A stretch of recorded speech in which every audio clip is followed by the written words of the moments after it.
see a lot of familiar faces that I have known for many years. And you're right, I've been coming to BPC for decades.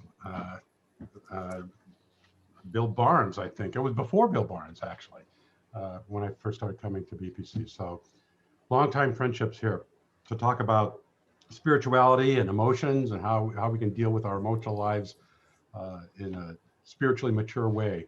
So that's what we're going to deal with today. We're going to talk about COVID and the isolation. And I do want to make it more of a dialogue. So if you have questions, if you have comments, unmute yourself and jump in. We'll see if it becomes a free-for-all. But I usually have such great questions from this group. I'll count on that today. Let's start with a prayer. I think that would be a good place for us to start. Lord, we're grateful that we have this way of coming together. I pray that you would bless it, make it as personal, as connecting as it possibly can be. Lord, we're here to learn how to be a little bit more like Jesus in these difficult times. We know, Lord, that the growth comes in the valleys. We pray that you would teach us, Lord, what we need to learn during these times. Help us to be the loving people that you've created us to be. In the name of Jesus, we pray. Amen. Well, this is odd. I have given a few lectures over Zoom, but I don't get any feedback. So if you laugh, kind of laugh physically or, move around a bit so I can get some feedback. I'm used to people, giving me verbal feedback. We're interactive as humans. We're made that way. I believe we're created that way. And so that's why you guys are doing this. You need to be together. So, and I mean it. If you have a question you want to ask or a statement you want to make or a story you want to tell that I'll put in my next book, just unmute yourself and jump in and we'll make it dialogical. Because there's not that many of us. I think there's about 40, not that many. So we can handle the conversation. Well, I do want to talk about COVID and the psychological impact on COVID. As you know, several months ago, the CDC asked us to begin social distancing. You know that. Now it's become mandatory to social distance. And what are the impacts of that on us? I want to talk about that spiritually and psychologically from those perspectives. I read a New York Times article on Thursday, just this last Thursday, and the focus of the article was teens in COVID isolation. And they had a quote at the top of the article: "I feel like I was suffocating." That's what one of the kids said.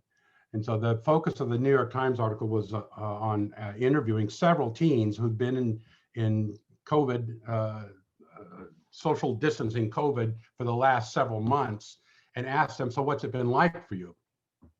They found in their article, and they interviewed several kids, they found that about a third have been depressed or unhappy just in the last few months, although that's true of most teens, so that's kind of a throwaway. Over 25% report that they're unhappy despite the use of social media. So social media isn't really doing it for at least a quarter of them. And this is very interesting that people who have studied this, because teenagers are on their phones all the time, right? And you think, oh, they're connecting, aren't they? Isn't that great? They can connect. They found that the kids who use social media the most report that they feel the most isolated. So isn't that interesting? So a moderate use of social media seems to work pretty well, like we're doing right now. But as I look across these faces, you guys are not on your phones, 24 hours a day, right? So you're using it in a moderate sense to reach out and connect. But those kids who are using it the most all the time, you know who those kids are. Every time you see them walking down the street, they've got their face in their phone, right? And if you go out to dinner, if I go out to dinner with my kids, I have to tell them to put their phones down, right? I don't want them staring into their phones if we're going to sit there and look at each other. Those kids who are addicted to their phones feel the most isolated. So they're trying to substitute friending for friendship, and it doesn't work. It isn't the same. Having virtual relationship is not the same as face-to-face contact. You probably already know this, but the suicide rates in the last 10 years have steadily been going up before COVID. Now, it's too early for us to know what the suicide statistics are for COVID, because it takes weeks, sometimes months. They do investigations to determine what's a suicide and what isn't, let's say an accidental death. So we don't know the statistics yet, but we do know that we were in trouble before we got into COVID. That suicide rate among teenagers ages 10 to 25, the number 2 cause of death is suicide, and has been for years, ages 10 to 25.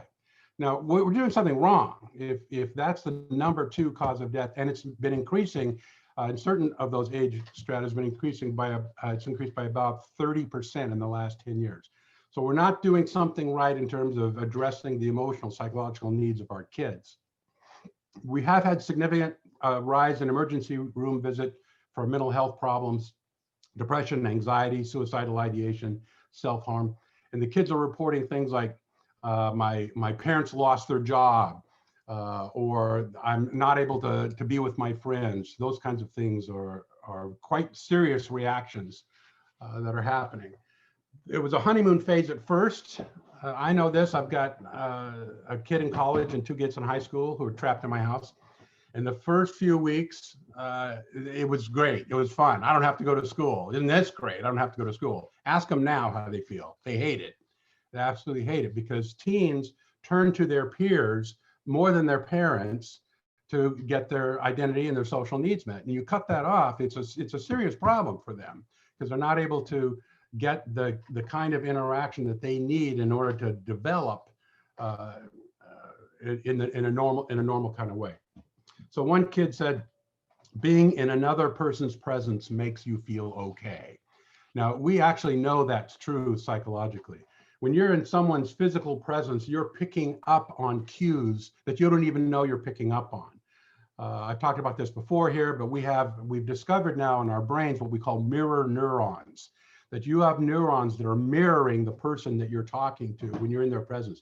You don't even know it, but you're picking up on their body posture, their tone of voice, whether or not they're leaning in or leaning out. You're reading all those cues, and it's telling you something about them and about yourself. And you automatically want to mirror what you're in the presence of. It's automatic. And you're also reading the intentions of the other person. So if we were sitting together, if you're going out to coffee with your friends, and you see your friend take a sip of coffee, your mirror neurons are telling you, take a drink of coffee. You find yourself wanting, boy, that looks good, and you find yourself wanting to take a sip because they're taking a sip. That's how relational we are.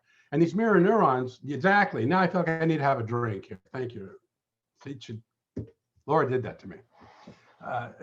We're reading each other in ways we don't even realize, because we would say as Christians, we were created by God for the purpose of relationship. You have an ontological function on earth, which is to relate first to God and to others. And we're now discovering you're hardwired for that. You need relationships in order for you to feel good about yourself. And the interesting thing about mirror neurons is you anticipate what the other person is going to do. So if I were to start to take a drink and I stopped, in your mind you'd go, oh, I need to finish that drink. I need to actually have a drink. So you actually read the intentions of other people. That's how locked in we are to each other. Now, for those of you who are married, that makes you think you know where they were going in the argument. It makes you think, I know what you meant by that. I know you've said that. I know where you were going with that. Well, you're hardwired to think you know where people are going with their intentions, but you're not always right. So have some humility the next time you think you know where that person was going with their argument. You're hardwired to think that you think you know, but it's not always right. It's just this mirror neuron thing that we have. So what am I saying? That we are thwarting, with social isolation, we are thwarting a fundamental need for us as humans, the need for contact, the need for social contact. That I think one of the great mistakes of our country in the last 6 months has to come up with the term social distancing. That is a very unhealthy term. They should have called it physical distancing from the beginning. They should have said, in order for us to contain this virus, we need physical distancing. So you guys need to stay 6 feet apart, wear a mask, wash your hands. All that stuff's good. Don't call it social distancing. Call it physical distancing, because you need to be physically apart in order for us to manage the spread of this virus. But to be socially isolated is unhealthy. And we know that. We know that. And we've known that for forever. And I'm sorry that we haven't been addressing that to the degree that we need to. Now, I also, you probably don't know this, but on Friday, the California Department of Public Health came out with a new regulation for gatherings. I mean, you already know you can't go to church. That's why we're sitting here, right? Well, these are the new rules. That any gathering in the state of California, this is mandatory now. I just found this out on Friday. Any gathering in the state of California cannot include more than 3 households. Probably heard that, right? You can only have 3 households, not more than that, in any gathering.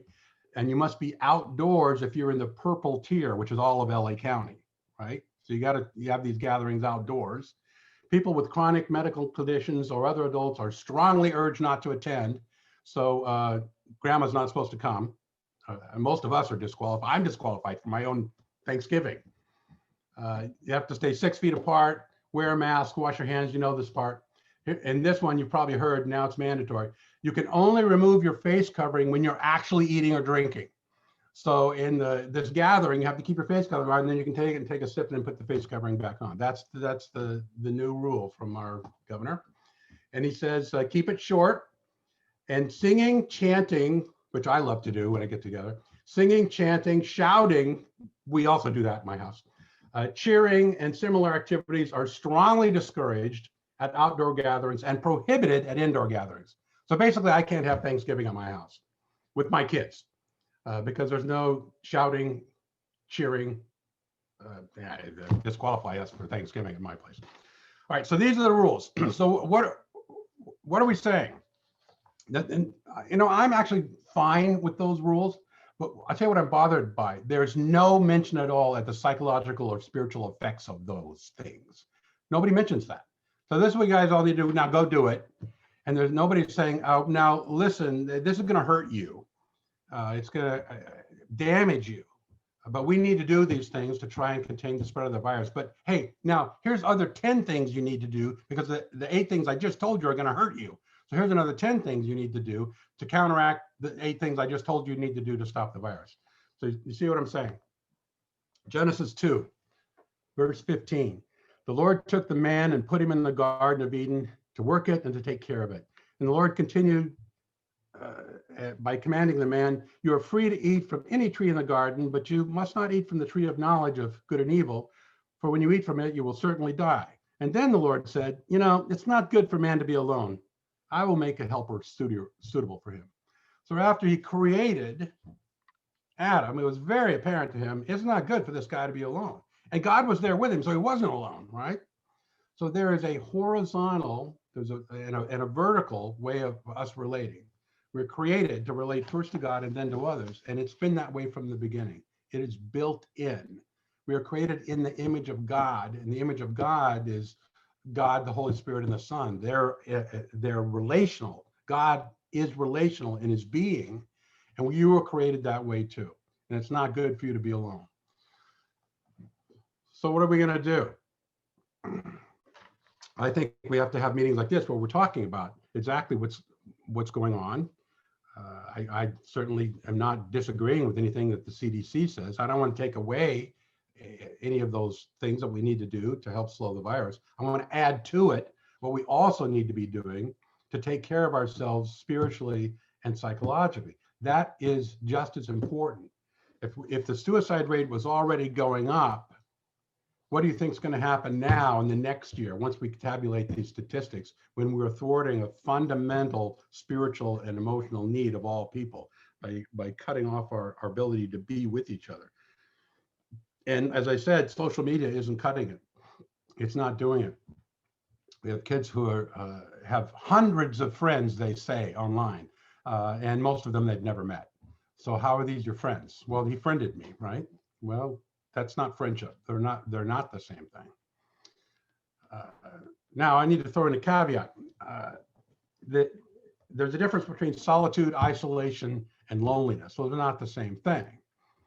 And also, there's a difference in your need for these things if you're introverted or extroverted. Let's start with that. As you know, introverts, when they get together with other people, it's draining. I mean, they like it, but it costs them energy. Extroverts, that they get energy. Extroverts think that this social isolation thing is a crime because they need to be with other people in order to feel alive. Introverts are kind of fine with it because it helps me regulate how draining it is. And neither one is more healthy than the other. That's just, you're just hardwired that way. Either you get energy from being with people, or you don't get energy, and the people are kind of a drain. You still need them, but the degree to which you need them varies depending on your personality. And again, one is not more healthy than the other. We privilege extroverts in this culture, but that's just this culture. There are other cultures that privilege introversion. They consider us garish and loud and noisy. I remember when I was in France once, and you have to try to speak French when you're in France, or else you're unpopular there. And so I was trying, speak French. I don't speak French. And this other guy, clearly American guy, literally had a Hawaiian shirt on, was getting out of a cab, walking towards the hotel, and the porter wasn't carrying his bags, and he starts yelling at him in English, to get the bag and pick it up. And I was so humiliated, the ugly American right there in the Hawaiian shirt, yelling, because that's what we do. We as Americans, we privilege like getting our way and commanding people, and extrovert narcissism. I'll come back and we'll do narcissism someday. So that's not necessarily healthier. It's just a difference of personality. Solitude is just the state of being alone. And it's a sign of good psychological health for you to be able to be alone. So having some alone time because you love being alone is a healthy thing. Now, are you alone because you love it, or are you alone because you're afraid of what would happen if you tried to reach out? Those are two different things. People who are alone because they're forced to be alone because of their fear of interacting with other people and not going well, or being rejected. That's not just solitude, that's isolation. Isolation is the lack of social relationships or emotional support that you need. So solitude's a good thing, isolation's not, and loneliness then is the craving that we feel. If you're a healthy person, after you have been alone long enough, you'll have the craving to connect with other people. That loneliness God has put in you. It's a prompting for you to reach out to others. Loneliness is not a bad thing. It's just a cue that says, I miss her, I miss him. That loneliness lets you know that your solitude has come to the end of its fruitfulness. So the capacity to be alone is a good thing. If you're alone out of fear, I'm alone, it's not solitude anymore, now it's isolation. I have to be alone, right? And then loneliness prompts us to want to connect to other people. So we know this is hardwired. We've learned in looking at infants in orphanages, infants who were put up for adoption or lost their parents, and at a very, very early age, we discovered that if you do not pick them up and hold them, they develop a syndrome called failure to thrive and die. We know this, that actually tiny babies know that they need this. Somehow it's in them. We used to think, this was decades ago, that it was kind of unsanitary. You have these little babies, we wanted to keep them in the nursery. We don't want to pick them up too much. We don't give them too many germs. And so they wouldn't pick them up for physical health reasons. And they saw them failing to thrive, which means they won't eat, they don't grow. We actually, if it goes on for several years, you can have a stunted growth where you've got a 12-year-old kid that looks like he's 5. The failure to thrive results from a lack of human contact. We know that. And then certain of those babies would even die. In World War II, we had an interesting discovery that we had a very large part of the workforce was women in America, because back then all the guys went to war and the women stayed here and built stuff, like build airplanes. And so women would have babies, and then they would have to put the babies into nursing and healthcare facilities while they would go work. And what we developed in this country was what was called Anacolletic Depression. We didn't know this before, but those babies then grew into kids who had what we called Anacolletic Depression, where they did have a relationship with a mom for the first few weeks, then they lost it, and the mom was gone, and the lack of contact with their mother produced a very serious form of depression. So we know this, that you're hardwired to need to connect. You need physical contact, which we now can't do. You need interactive contacts. Your mirror neurons are craving that. We need conversation. We need to be in the presence of each other. We need to figure out how to do that in order to meet this fundamental need of ours. Mark, remember when I Mark, may I interrupt just one second? Yeah. So this isn't our first pandemic or our first combating of viral disorders. Is there research that backs up these insights in the context of pandemics? For example, was there any literature during the not the swine flu, the Spanish flu, that would validate some of these things, or is there observational stuff in the literature around the plagues that would confirm? So, I mean, all these insights seem really righteous to me, but it would be interesting to see if the literature confirms them in our pandemic context, if you know. Yeah, we have studied. No, that was a great question. We do know what happened 100 years ago. Yeah, there was a pandemic that wiped out a third of the world's population. That was a very, very serious pandemic. Now, the numbers are smaller because there's a lot more people now. But the percentages were huge 100 years ago. And yes, we do know suicide rates skyrocketed. And that's what we're going to see this time around too. We know that these things happen. We're more sophisticated now. Like, we're asking adolescents already, how do you feel? They didn't do that 100 years ago. The adolescents were seen and not heard 100 years ago. That's different now. We're already leaning in, and schools are going back like every other day. They're trying to get kids. You know, on the West Side, I know there's some private schools that are going back, and the kids are being allowed to go part-time because they know this. They know this, that the psychological damage could be lifelong if we're not careful. With kids especially, and especially because the mortality rate is so low for the kids that it puts us at risk, because those kids come back into our house, and those of us who are older are at risk, but the kids themselves are low risk for death because of this particular pandemic, but the psychological effects are very high risk for. So we're trying to balance these two things. But you're right, in terms of our research right now, it's all in the making. Like, if you go online and Google suicide statistics, probably 2018 is the most recent you're going to find, because it takes a while for us to, compute these things. So we don't need to even talk about suicide. We just need to ask people, how are you doing? How do you feel? Ask each other how you feel. You know how you feel. This is not good.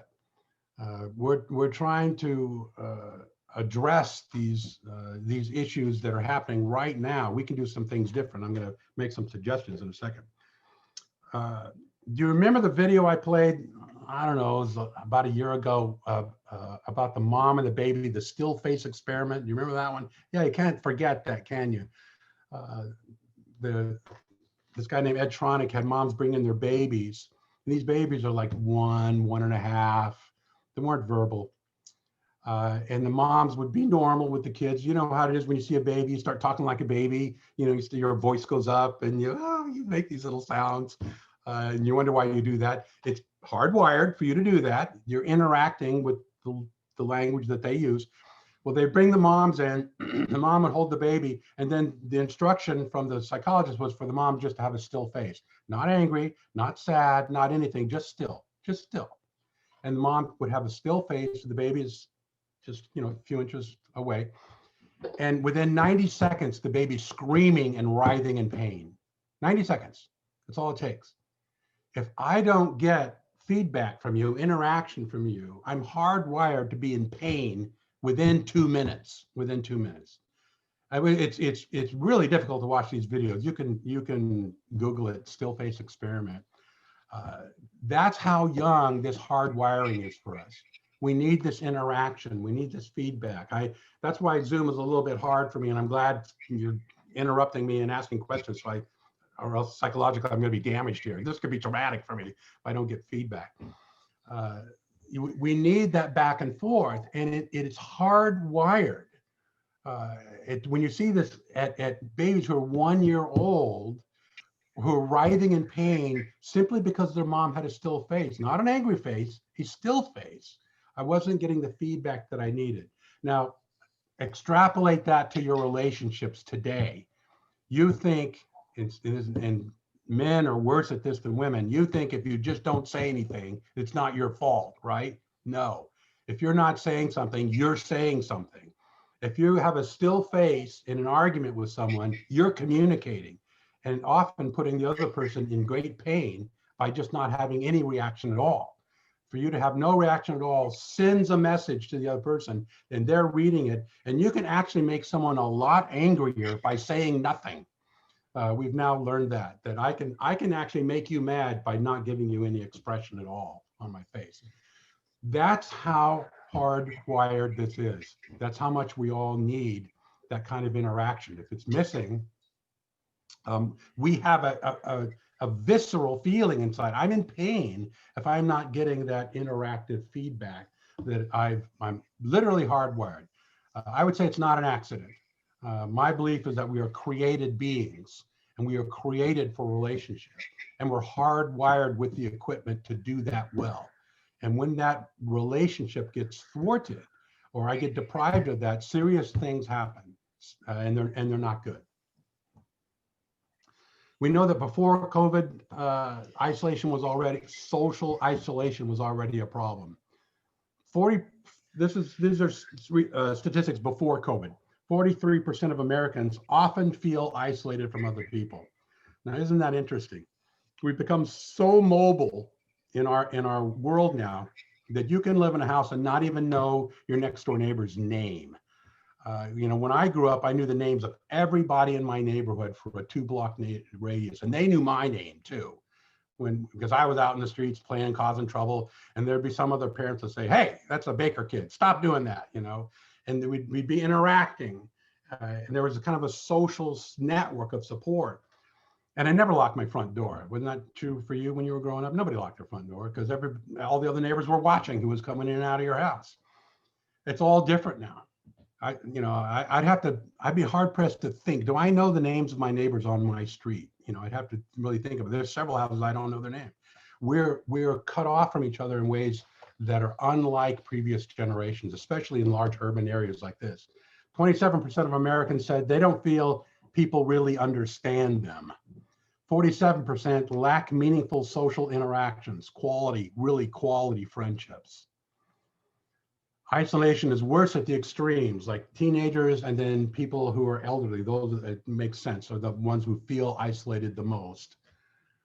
As I told you earlier, suicide is the number 2 cause of death for kids from age 10 to 25. Number 2 cause of death. Accidents are the first, and then number 2 is suicide. It's serious. We've got a problem that's serious in our culture today. Oh, I said serious, and Siri thinks I'm talking to her. I get some interaction, right? Men are more isolated than women. That's not shocking, right? Men are not raised to be as social as women. And men are much less likely to admit that they feel isolated. So we're more isolated and we're less likely to admit that we're isolated. Women are less isolated and they're perfectly happy talking about it. So they do something about it. The women's ministry is thriving at BPC, and men's ministry is essential that you guys have that. Thank God. When we had our first men's retreat at Bel Air Pres, where I go, the women had been having a retreat for 25 years every year. Men had never had one. And a bunch of guys got together and said, well, that doesn't sound right. So we had the first men's retreat, and we had 100 guys show up who were all hungering to be together, but no one had ever asked them, do you guys want to be together? Kind of interesting story about that. In order to get guys to go to the retreat, we put a table out in the courtyard, and they called it the Empowering Men retreat, empowering women. And the women made us take down that sign. They said the men already have too much power. We don't empower them more, That doesn't sound right. But 100 guys showed up anyway. So we took that sign down, put up another. We put up something else. And this is kind of interesting. Did you know that economists have identified one of the most serious contributors to poverty is isolation? Do you know where the poorest county is in the United States? The one with the poorest income per household in the United States? It's in Appalachia, and it's a white community. And why? Because they're isolated. They're cut off. There's no trade. There isn't interaction with other communities. And we think that isolation is one of the major contributors to poverty and to lack of development. It's a serious issue that I think we need to be aware of and add our concerns to what we're calling social distancing, or I'm going to call physical distancing from now on. And social media is not the solution. I mean, it's a part of the solution, also part of the problem. As I told you before, those most frequent users of social media feel the most isolated. So it can become a way of me avoiding in-person relationships for some people. It can't be used as a substitute for it, but it certainly can add when we don't have anything else, like these meetings. I think these Zoom meetings are really important for you to do, because you can't meet otherwise. So what are we going to do? We're going to do this to keep us connected until we can meet in person. I think that should be our goal, looking forward to when we can meet. Does it bother you that I can go to Costco, but I can't go to church? Does that bother you? It bothers me. Somehow I feel I'm in Costco. Yeah, doesn't it? Something about that bothers me. I'm in there bumping up against people, touching what they're touching. There's a lot of yelling going on in Costco. Not a lot of singing, but there's yelling. And that's okay, but I can't go to church. I don't know, it bothers me. All right, you get my point. We need connection. We're fundamentally social beings. And where can we? It's kind of based on what's an essential need by the government, and the emotional need is being totally ignored in that. And what's essential and what isn't? It's the Costco example you just mentioned. Yep. Right. And you get my point. What you guys are doing is essential. This is essential.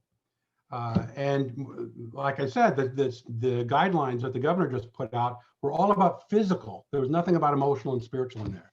And they're not paying attention. Well, they are. I mean, you are going to find some research out there, but it should be just as important as the physical. We need to also address what we need to do for ourselves spiritually and emotionally, as well as physically. Mark? Yeah. I have a comment. Yeah. It has to do with the Costco church example. Isn't it also the fact that in Costco, first of all, they're usually very large places, and also people are milling around. They're not sitting next to each other, right next to each other, usually singing. So I think there's more to it than just, pitting one against the other. Yeah, it is indoors, right?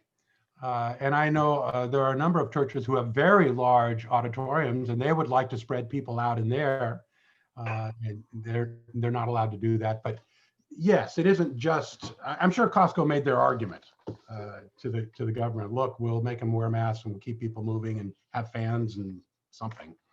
But what you're not hearing anybody say is that church is essential. You're not hearing anybody say that, and I'm here to argue that it is. Did you know this? I just this week read a Harvard study. This is out of Harvard Medical School. That if you attend church regularly, and their measure of how religious you were was how many times you went to church. So if you go to church twice a week, that's it. That was the only measure. We didn't ask you, do you know the Bible? Do you pray? None of that stuff. Just said, how often do you go to church? Well, if you go to church twice a week or more, you're considered very religious in this study. If you go to church twice a week or more, this is before COVID, so this is over the last several years, you have a 33% less chance of getting cancer. You know that? And they're scratching their heads saying, what? How's that possible? I mean, you go to church. Did you know that if you go to church and smoke, you will live longer than if you don't go to church and smoke? People who go to church and smoke, going to church overrides the negative effects on your health of smoking. So those of you who still smoke, you can say you're getting away with it because you go to church and neutralizes it. So Why is that? So the Harvard researchers said, what? That's just weird, isn't it? Now we would say, we pray, God heals, that we've got this extra measure of blessing in our lives. They would say, what they said is, people need other people. If you're going to church or synagogue, they included synagogue in that. If you go to church or synagogue, you're getting so powerfully the need for social interaction met that it actually improves your immune system, and it does something that helps you not get cancer. And that's as far as they could go with it. They don't understand. They just doing a correlation study. It's not cause and effect, it's correlation. So how can you tell me it's not essential? Now, let me add to that. Byron Johnson is a criminologist in Texas. I think he's at Waco. He's been studying crime for decades, and he's been trying to understand in high crime areas in the United States, what can we do to help reduce crime, especially among adolescents, the kids who are learning to get into the crime business and dead by the time they're 21. And you know what he found? The most powerful thing in our culture today that prevents crime? Going to church.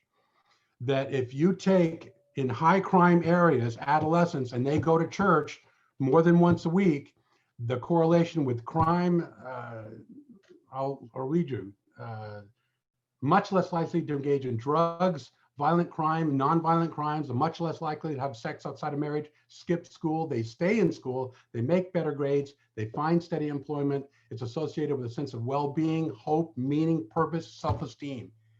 Just going to church in the inner city is one of our most powerful tools in preventing crime and getting kids in a direction where they want to go with their lives. And what he found in his research is it's not just shaming them into good behavior, saying, don't drink, don't smoke, don't chew, don't run with girls that do. Remember, they used to tell us that, told me that growing up.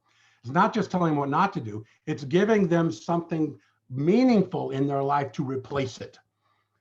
A meaningful relationship with God replaced what they were seeking antidotes to, or why they were acting out, why they were using drugs, why they're joining gangs, why they were getting involved in crime, is because they had a spiritual hunger that wasn't getting met and a need for connection with other people that wasn't getting met. And we've long known that's why kids turn to gangs, is because they want the association. It's like family.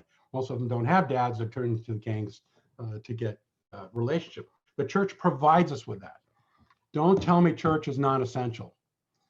We know that it has health benefits. It's widely known that people have health benefits by going to church. It's widely known now that, and Byron Johnson did a review of 300 studies on relating religion and crime. And in those 300 studies, only one showed a negative correlation between church and crime. And 299 either had positive or not. I think there were 8 of them had inconclusive results. But the vast majority of them said, we know this, that if you go to church, it's going to make your life better. It's significantly better. And a lot of violent crimes happen in that late adolescent, early 20s age group. So if they're getting those benefits, you're getting that benefit. Why do you think you wanted to be here this morning? It's 8:30. You guys are saints for getting up this early to do this, right? I wouldn't want to get up and see me at 8:30. So yeah, I know, I'm proud of you for getting up and wanting. Why do you think you wanted to do this? It wasn't because the lecture was going to be so great. You get to see each other. You get to interact with each other and bounce off each other and hear the comments. Pretty soon, Alice is going to ask a question. She always asks a good question. She does. Alice, it's gonna come out here, and you're gonna go, wow, I have a question. I knew you did. I knew you did. I was trying to hold off till the end, but now that you mentioned it. Now's your time. So I'm wondering, did the American Psychological Association, this has been going on since January, February. Have they put in a word with the government about that aspect of, introducing the psychological and how to work through it? As we're talking, for myself, I live by myself. I don't go to church or whatever. But there are ways of creating community within a bubble, you know, working together to come up with solutions with each. I mean, I'm thinking of World War II and the sacrifices, you know, families made, but they were so cohesive in working together. It was like a unified thing to work towards a better good. And Right. it's for all of us that we're all, and now it's, I mean, it's not happening obviously, but I'm also wondering if there's the psychological people, you know, have they put in a word to, you know, how to work? Because I haven't heard from you guys from any source, you know. So that's my question. Yeah, the answer is yes. They're a friend of the court, you might say. They write papers and submit them to the government saying, hey, we're your friend, you need to listen to this. And the kinds of things that I'm telling you now, they have been trying to give voice to. The government moves slowly, and they're concerned about the physical part of this pandemic is the priority, and the psychologists are trying to say, hey, listen, we need to add some things or moderate some things or take a look at some things. But yes, they're doing that. They are doing that, but it's all slow. Actually, 6 months is not a long period of time in terms of government or in terms of the psychological machinery to get things done. So the answer is yes, and you guys are here today because in partly you saw the topic. Oh yeah, isolation and COVID. We should talk about this. But I was sad to see when the government's notice came out, there was no mention of any of these things. That saddened me. Maybe I should call him. I'll send him a letter. I'm going to send him a letter. Great question. Yeah, we need to talk about this, and you need to tell your friends. Hey, this is important. You know, us getting together is important. So I have one question. yes, Can you Ernest. hear me? I can hear you, Ernest.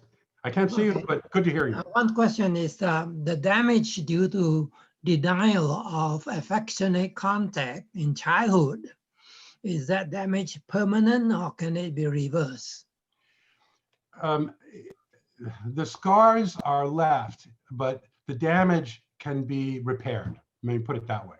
I'm thinking about the people, the illegal immigrant whose children were torn away from their parents. Yeah. That kind of damage, is it permanent? Well, there are scars, but yes, it can be repaired. The elasticity of the brain is amazing. We can do great work in repairing damage that's done. Mm-hmm. And the other question, you know, our current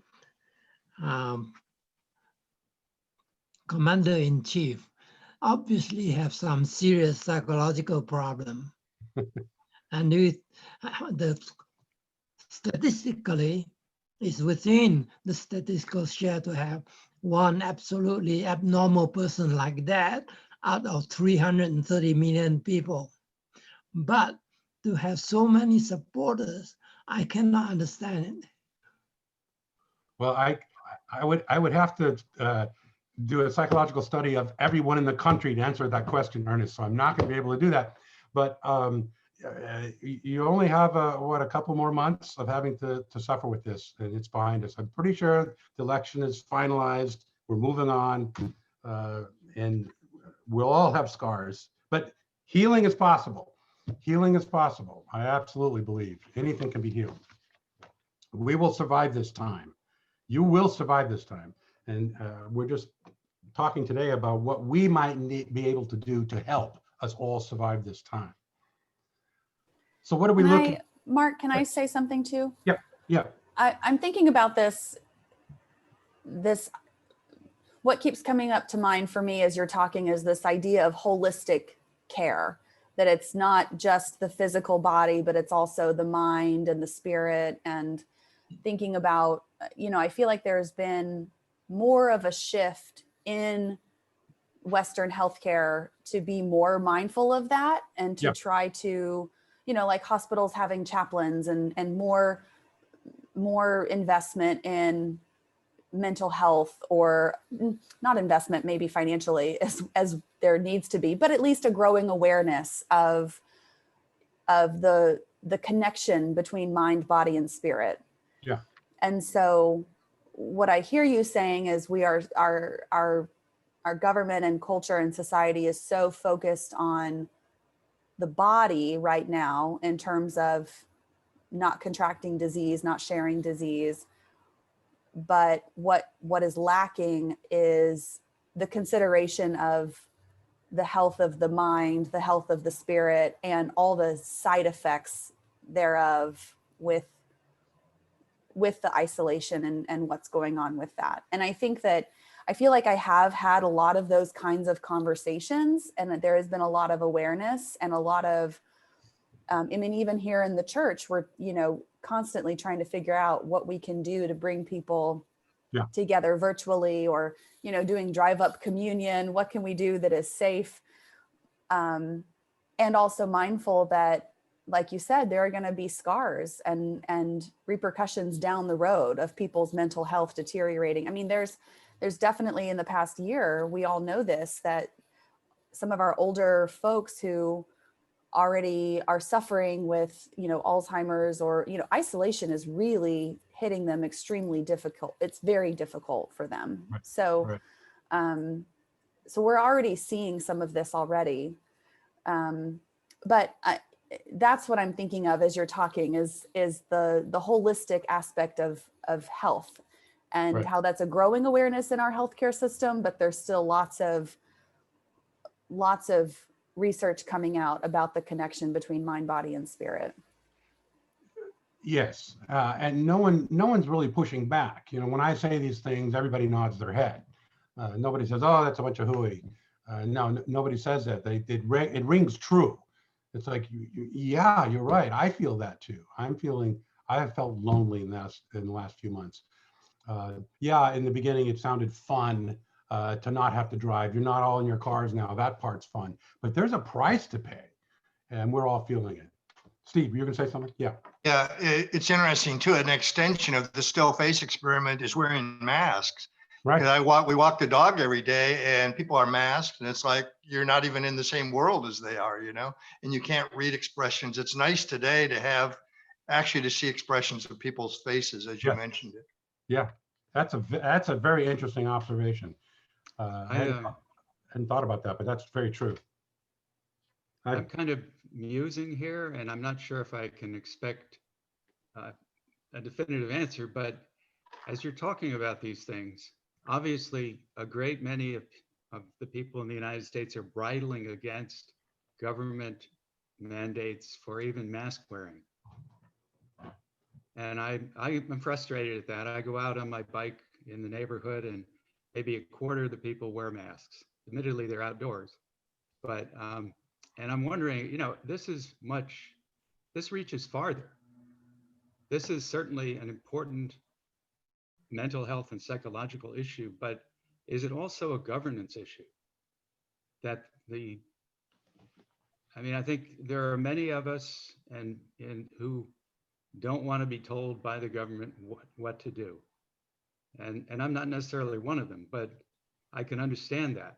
So an extension of all this is, if you're going to have an effective encouragement or mandate, it has to take into account, yes, it's going to hurt, and yes, it's got to be physical distancing and not social distancing.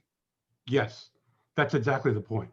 I think that's what we need to do is to not take away what we need to do to slow this virus, but we need to add the recognition that some of the things we're doing are hurting, and so we have to deal with that. We can't be ignorant. We can't just say, okay, everybody wear a mask, don't go to church, end of conversation. That's not the end of the conversation. We need to say, okay, what can we do wearing masks that makes us still feel connected? How, as we as a church, can we still stay connected? We can meet outdoors. They're telling us we can meet outdoors. And you can be in each other's presence, but you need it more than you realize you need it. Just because the government isn't telling you you need it, I'm telling you you need it. The mask wearing, I'm not saying don't wear a mask. I'm not saying that. Wash your hands. Are you kidding? I say that several times a day to everybody in my household. Wash your hands. Sanitize that.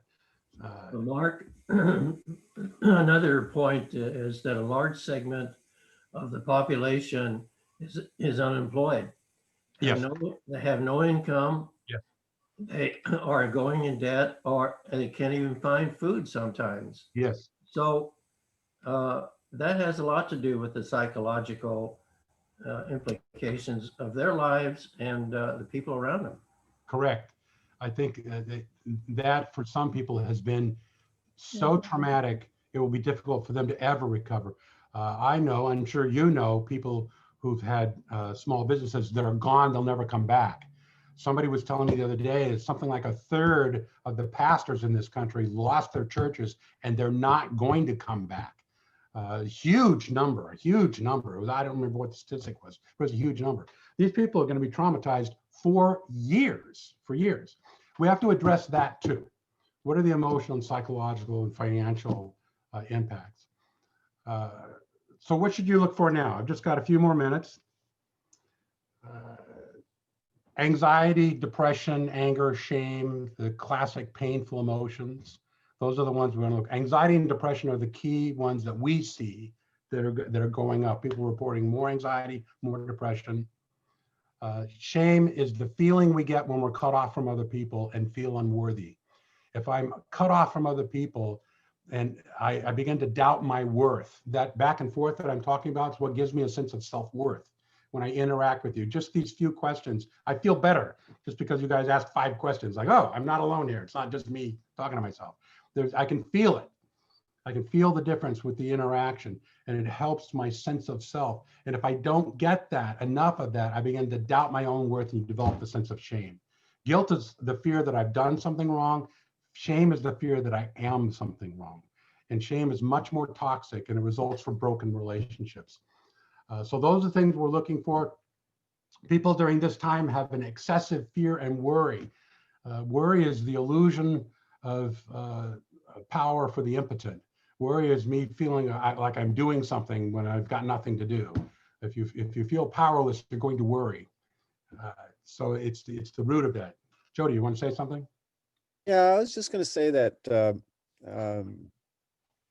for me, I think that what I'm feeling inside of me is the exhaustion of how long this is taking, and I'm disappointed. I'm very disappointed that we in our country have not been, as self-disciplined as say the folks in Taiwan have been, because Taiwan hasn't had cases in months because they bit the bullet early and worked very, very hard. They had absolute draconian self-discipline, but then they shut the thing down. They shut the virus down. And we, for whatever reason in our society, our culture, we're not able to do that, did not do that for whatever reason. And the price to pay for it now is this going on and on and on and on. And it when's it going to get better? I mean, I had set my eyes on March next year, and I thought, okay, well, it's a year. It's not as long as World War II, but if we did World War II really well, so maybe we'll do this really well too. And not so much. And it's not going to be March. It'll probably be before the end of next year, but it's still, maybe we're not yet at the halfway point. And the thing that concerns me is that this is something where when you make your mistake, you don't realize you've made the mistake for several weeks. And then it's too late. I mean, you're weeks past the point of no return. Right. So one of the emphases, I think, should be, there's a price to pay, but there's also a price to pay for taking our eye off the ball and for losing discipline because we're just sick and tired of this. And then if we lose discipline, then by the time we realize, hey, we shouldn't have done that, it'll be too late to complain. Right. You're absolutely right. There are other cultures like Taiwan that they could, it was a lot easier for them just to say like wear masks. That was already built into their culture. It was not a big deal for them. For us, it's like traumatic. We're fighting and arguing whether or not we should wear masks. In other cultures, it's no big deal. It's like, okay, we have to wear masks. So that's what we do. And discipline is a higher priority in other cultures. And conformity to the cultural norms. We're big on independence and individuality in America. Well, that's done us well in the early years of our expansion over this huge continent. We're paying a price for that now. Well, Mark, as loath as I am to disagree with Jody, heaven forbid, it seems to me that the position about discipline has at least two vulnerabilities that I think should at least be mentioned. One is the epidemiology on this is not mature. I think everybody would agree because we're only working at a 6 or 7 month stage. So right. We have to have some humility about what these prescriptive remedies are. And secondly, Taiwanese need the feedback of expressions and the nuance of interaction, presumably just as much as Americans do. So if we say, like Steve pointed out, that he's walking down the street in his neighborhood amongst strangers, which is a feeling enhanced by masks, that feeling has to resonate in Taiwan just as much as it resonates in Santa Monica. So my only point is that discipline's important, but there's a cost to discipline too. And when you say cultures like Taiwan or the Japanese or the Chinese are all able to do that, that discipline probably has a cost in Taiwanese, Japanese, and Chinese mental health, just like it's having a cost here. See Steve's point about living in a community of strangers rather than living in a community of people who tease him about his Amish beard, right? Okay, you're absolutely right. And in those more conformist cultures where, say in Taiwan, if you're wearing a mask, you're conforming to the culture, and that's a good thing. So even though I can't see your face, I see you're a good person because you're wearing a mask. But in those cultures, usually the suicide rate is much higher. So yeah, there's a trade-off, and we could spend hours looking at those trade-offs between cultures. I heard an economist say this week, everybody's looking for a solution. And he said, there are no solutions. There are only trade-offs. There are always only trade-offs. If you're going to do this, you give up that. You want to do this, you give up that. It's an interesting way of looking at things. What's our trade-off? Well, we're out of time. I was going to give you some suggestions on what you should do, but I think you know the obvious. Well, Mark, go ahead. We can keep this going for 5 more minutes if you want to bring us home with your suggestions. Yeah, let me just make a couple of suggestions, and we'll continue this conversation next week. The obvious ones you're already doing. Go for a walk. Even if you're looking at somebody else has a mask on, you can't get their expression. I've actually met several of my neighbors in the last couple of months that I walk as like a couple mile thing here that I do, and I'm meeting people that I didn't know were out there. And even though we've got our masks on, we're still interacting in a way that's enriching for you. Turn off the news. Stop watching the news all day long. You're trapped in your home and you're watching. Stop watching it. You know what's going on. Check in a little bit, and that's enough. Turn off social media and stop talking about politics. I know you all talk about politics too much. I know you do. I know you people. So stop talking about that. Talk about other stuff to give yourself a break. I know you're going to do it, but don't do it as much as you're doing it. Exercise is really important. It's an antidote to both anxiety and depression. And by exercise, I mean just taking a walk. That's all I mean. The best thing you do, if you can take an hour walk, great. But if it's 10 minutes, it's 10 minutes. But that's fine. But that is absolutely help. We know that depression, look at it this way, it kind of clogs up your brain. And if you're going for a walk, it gets the blood circulating in your brain and actually clears that out. So exercise is really important, moderate exercise. Get more sleep. Look, you're not driving in your car, right? So that's time we all got back. Use it to sleep. So I want you to sleep a little bit more because you're not driving as much. Eat healthy. Faster is not always better. So try to eat healthy. It takes more time to eat healthy. Just face it, accept that. And I know I'm talking to all of you, cut back on your alcohol. You are drinking more alcohol than you were before COVID. I know you are because I am too. Yeah. And alcohol is a depressant. So have a little bit, but not as much as we're drinking. We know because alcohol sales are up everywhere. Laura, we need a new instructor. Mark, I would have one thing to add. Okay. Think about getting a pet, like a puppy. Think about getting a pet. That's a very good idea, actually. We have a little dog in our household, and it's the source of love. It connects us. When we're mad at each other, you can't be mad when Gigi's sitting in your lap. You know, it just changes everything. So I absolutely support that. Connect with other people. That's what I'm saying. There's an upside to social media is that if you don't use it a lot, it is a source of connection. And you can have Zoom meetings now that you didn't know you had. When COVID started, I started a every other week Zoom meeting with two guys I knew from college. I hadn't talked with them in decades. And we said, well, why don't we do a COVID meeting? A Zoom meeting. We can do that. And so now I have a 2-hour meeting with these guys. One's a pastor in Atlanta, another one a psychologist in Kansas City. It didn't dawn on us that we could have been doing this for years, right? And now that we're all trapped at home, everybody's doing it. It's extremely meaningful for me. We get together every other week and complain about everything to each other. And it's very meaningful. Guys do complain too. I think for the social connection, you can use the telephone, talking to your neighbor. Yes. And I recommend think through the people you know. Who have you not talked to in years? Call that person. Think. You know, I was thinking of a guy who was in my wedding and I hadn't talked to him in years. I thought, I'm going to call Gary. I called Gary. He just had a brain tumor, had surgery. You know, I didn't know that. We had this whole big meaningful conversation of talking about surgeries, which we do at our age.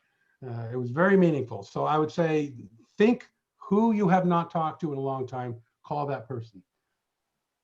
And get more involved at BPC. You can invite a friend to this meeting next week, and you're going to make a connection with that person. They get to see us, you know, make jokes and talk about each other, and they, wow, Christians are not so bad, you know. I would say invite a friend to one of these Zoom meetings so you can make a connection with that friend. Physically distance yourself, but do not socially distance yourself. Just think that. Physical distancing, good. Social distancing, isolation is bad. Just have that in your head. And get help. If you're sick, go to a doctor. If things get serious, and some people who have had previous traumas in their life are being re-traumatized because of this isolation. Signs of PTSD are coming up, nightmares, flashbacks, those kinds of things. If you find yourself falling into that category, get help. Call 911 if you think you're getting suicidal ideation. Ask for help. And if you think someone else is thinking those thoughts, you just ask them. You're not going to put the idea in their head. Just ask the question. Have you ever thought about hurting yourself? Just ask that question. And they'll go, no, if they haven't, or they go, yeah, I actually have. And now they've got it out. You want to get it outside their head and into the words. They're less likely to do it if they're talking with you about it. So those are just some tips. And we'll continue more. I want to talk more specifically about anxiety and anger next week, because I'm sure you have a friend who could use that lecture. But we'll do that next week. I'm sorry, Mark, I'm too nervous to address that subject. Well, Thank you. come for a friend. Laura, you want to wrap us up? Or? Yes, thank you so much. Everybody give your round of applause to Mark, our thanks and gratitude to you. I think we all need to hear this. We can't hear it enough. So thank you for speaking these words of wisdom. And we will be back together next week. Thank you everybody for coming. And let's do what Mark suggested and invite a friend. We all know a few people experiencing anxiety, perhaps ourselves included. So let's do this as a favor to ourselves and to them and to our community. So thank you. Bless your heart, Laura East. That is such a good idea. It is. And bless your heart too, Hall. Bless everybody's hearts today. Amen. All right. So Thank we you. will see you all together soon. Thank you so very much. Thank you, Laura. Thank you, Mark. Thank you, everybody. Fabulous.